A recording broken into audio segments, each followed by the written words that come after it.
Olá, somos alunos do curso de Direito Vespertino do SESMAC. Iremos apresentar um trabalho sobre o livro O Contrato Social, de Jean-Jacques Rousseau, solicitado pelo professor Sérgio Coutinho, da disciplina Teoria do Estado Democrático. Existe um pacto social para as pessoas viverem em sociedade, que é o contrato social, no qual Rousseau fala, se referindo às convenções. A pessoa que está inserida nessa sociedade adere a esse contrato social. Se uma pessoa é obrigada a obedecer e faz, ela faz bem, pois cumpriu o que a Convenção Social estipulou. Quando essa pessoa tem a oportunidade de restabelecer algo, no caso a sua liberdade, ela faz melhor ainda, pois ela recupera uma condição pelo próprio pacto que ele tirou. A família é a primeira sociedade. Como ele nos traz, a sociedade é estabelecida por convenção, pelo contrato social.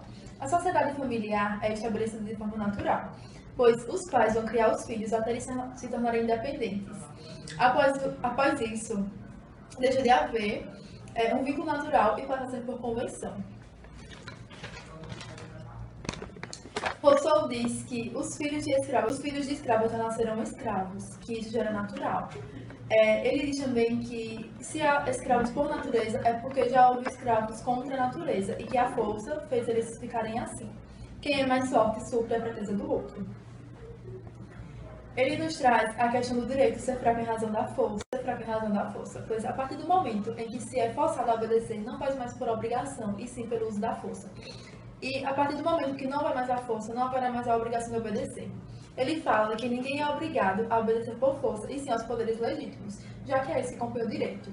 Para um governo arbitrário ser legítimo, seria preciso que a cada geração o povo fosse senhor de admitir ou de rejeitá-lo, mas aí esse governo não seria mais arbitrário. Dizer que um homem se dá gratuitamente é um ato legítimo e nulo, pois quem o faz não se encontra em bom juízo. Tirar toda a liberdade da vontade do homem é tirar toda a moralidade de suas ações. Tirar toda a liberdade do homem é tirar toda a moralidade de suas ações. Não há outro meio para se conservar se não for por agregação, uma soma de forças que possa prevalecer sobre a resistência. Para não haver injustiças e atender benefício a todos, cria-se o contrato social. Rousseau fala que tem de haver uma organização, um domínio real dentro do Estado, para que assim todas possam ser tratadas como iguais e também todos possam ter direito à sua liberdade. Na parte 2 do livro, Rousseau aborda a respeito da soberania. Para ele, a soberania é inalienável e indivisível.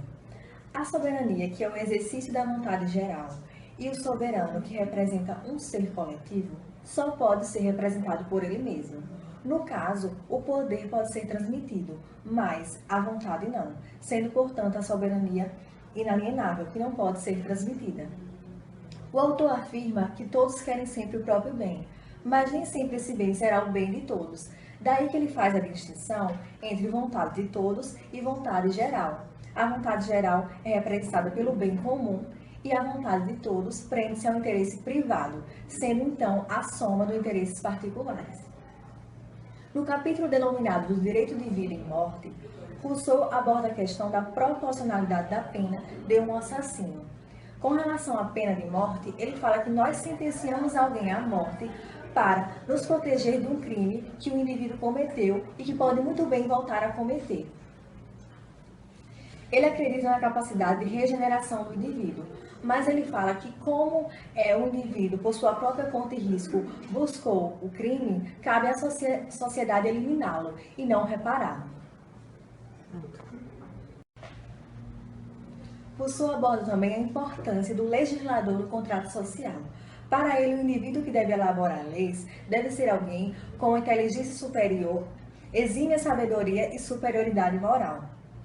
Ele faz uma analogia afirmando que, assim como um engenheiro, antes de elevar um edifício, ele sonda e observa o solo para ver se aquele edifício é capaz de suportar seu peso, assim deve ser um legislador. Deve examinar seu povo antes de redigir boas leis, a fim de observar se eles são capazes de suportá-los, as leis aos quais são destinados. Para o autor, o sistema de legislação é composto por dois objetos principais, a igualdade e a liberdade. Para Rousseau, a liberdade não existe sem a igualdade. Por exemplo, um indivíduo que esteja numa condição superior a outro, ele tem mais poder. E o indivíduo que tenha uma condição inferior, ele sempre fica limitado àquele, não existindo, portanto, uma liberdade plena. E se não existe liberdade, não existe igualdade, de acordo com o pensamento de Rousseau. Rousseau divide as leis em políticas ou fundamentais, que regulam a relação entre o soberano com o Estado. As leis civis, elas controlam a relação dos membros com o corpo inteiro. As leis criminais, elas ditam a relação entre o homem e a lei. E por último, e mais importante, é a lei dos usos e costumes, fixada no coração de cada cidadão, retendo o povo dentro do espírito de sua instituição. Em geral, o governo é um corpo intermediário entre os súditos e o soberano. No corpo político, distingue-se a força, que é o poder executivo, e a vontade, o poder legislativo.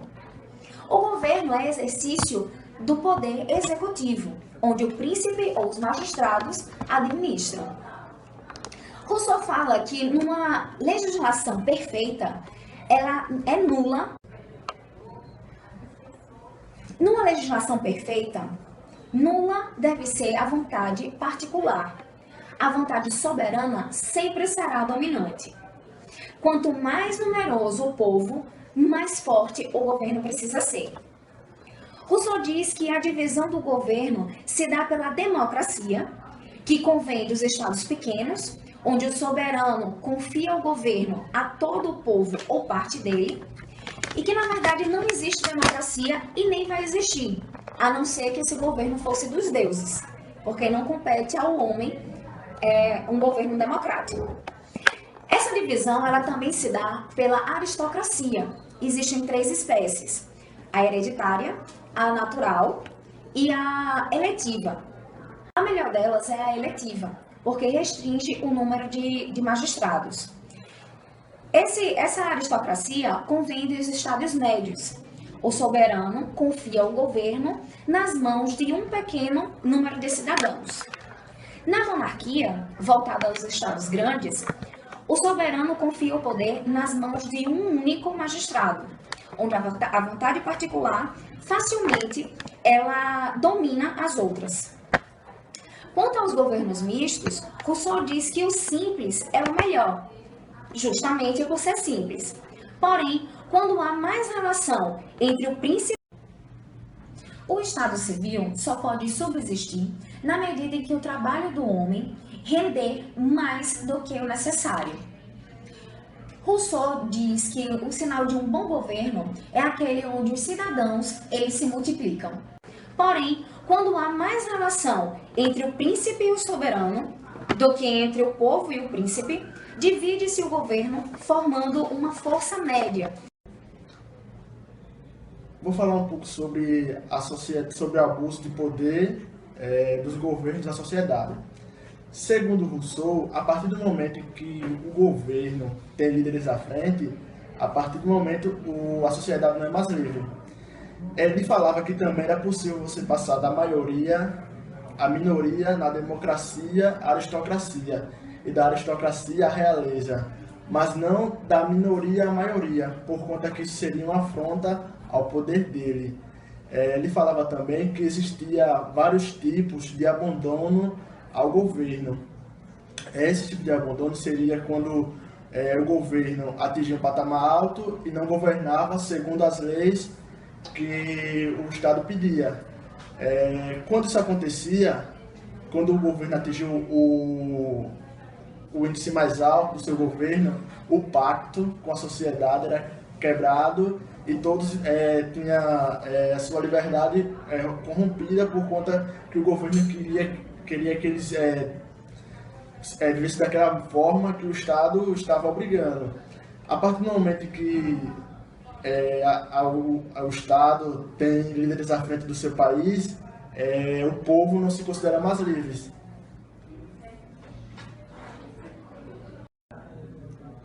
No livro 4 de Jean-Jacques Rousseau, ele fala de uma vontade geral, que os governantes deveriam obedecer a essa vontade.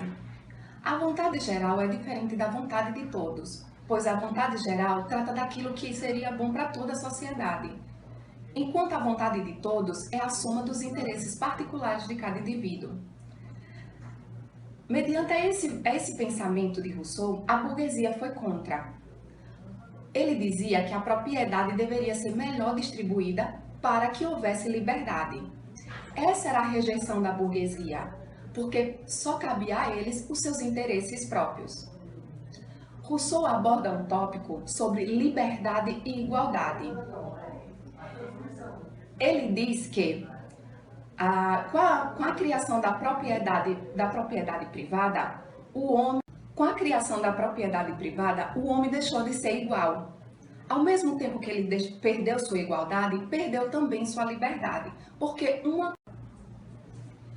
existindo as duas apenas na lei. Ele vai dizer que para a gente ter liberdade como antes, deveríamos ter um contrato social, deixando de pensar em nós mesmos para pensar no bem comum. Não deixar de pensar em nós como indivíduos, equilibrar as duas coisas. Então, ele propõe um tipo de democracia direta. E o que seria isso? Nós iríamos participar da elaboração da lei e, ao mesmo tempo, então nós seríamos a parte ativa e passiva desse processo. Ao mesmo tempo que iríamos criar, iríamos cumprir. Esse seria o ato de liberdade para Rousseau. Concluímos que um governo, por meio de uma Constituição bem elaborada, assegura princípios universais de liberdade e igualdade para todos. Esse é o sentido primordial de toda a Constituição republicana de nossos dias, mas que supõe a virtude da cidadania na defesa da liberdade e da república no ensinamento de Rousseau. Com isso, concluímos nossa apresentação e obrigada a todos.